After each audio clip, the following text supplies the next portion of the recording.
कूनो में 3 चीते हुए आज़ाद। सीएम डॉक्टर मोहन यादव ने बीरा और उसके 2 शावकों को खुले जंगल में छोड़ा। अंतर्राष्ट्रीय चीता दिवस और कूनो ने लिख दिया संरक्षण का नया इतिहास।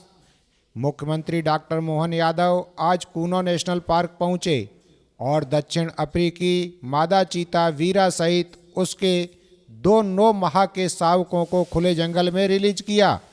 इन 3 चीतों से जुड़ने से खुले जंगल में चीतों की संख्या अब हो गई है 19। कूनो नेशनल पार्क में कुल 29 चीते, इनमें 8 वयस्क और 21 भारत में जन्मे शावक शामिल। वहीं गांधी सागर अभयारण्य में 3 चीते और हमारी धरती को मिला नया वन्यजीव गौरव। मुख्यमंत्री ने कहा, कूनो अब अंतर्राष्ट्रीय पर्यटन का बड़ा केंद्र बन रहा है और प्रधानमंत्री मोदी जी की संकल्प शक्ति से भारत में चीता पुनर्स्थापन परियोजना शानदार सफलता बन चुकी है।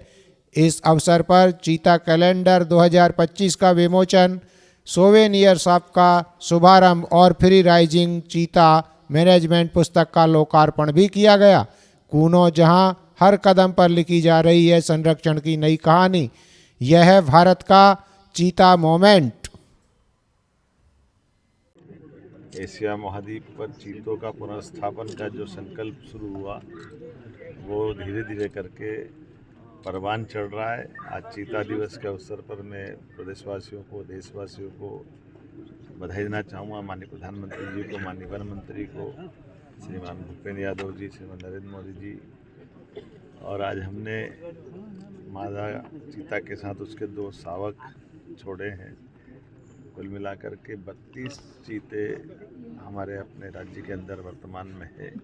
इसमें 2 अभयारण्य, एक तो गांधी सागर जहाँ 3 चीता आज विचरण कर रहे हैं, और ये श्योपुर कूनो तो अब अंतर्राष्ट्रीय स्तर का केंद्र बन रहा है। ऐसे में धीरे धीरे करके यहीं पैदा हुए तीसरी पीढ़ी के भी शावक अब हमारे यहाँ इस जंगल में मौजूद है।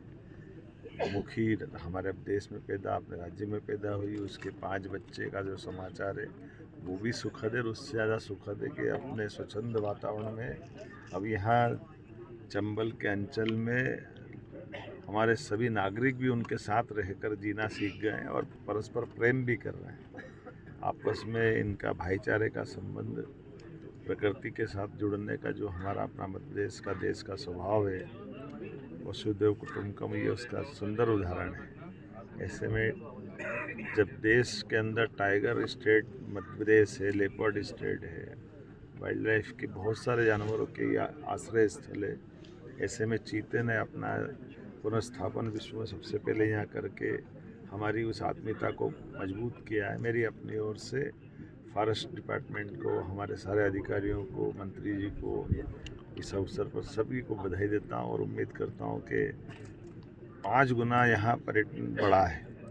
और जिस प्रकार से इनका परिवार बढ़ रहा, आने वाले समय में हमारे क्षेत्र के लिए, यहाँ के विस्थापित हुए नागरिकों के लिए भी रोजगार के एक अलग प्रकार के अवसर भी मिलेंगे। अब यहाँ का चीता मुरैना से लेकर शिवपुरी तक दौड़ लगा रहा है और राजस्थान की धरती पर भी घूम फिर के वापस आता है। हमारे लिए सौभाग्य की बात है। धीरे धीरे करके सभी प्रकार की वन्य संपदा के आधार पर हमारे राज्य के जंगल बहुत समृद्ध हुए हैं। ऐसे में चीता उसमें मुकुटमणि की तरह है, कोहिनूर के हीरे की तरह है। मेरी अपनी ओर से बधाई।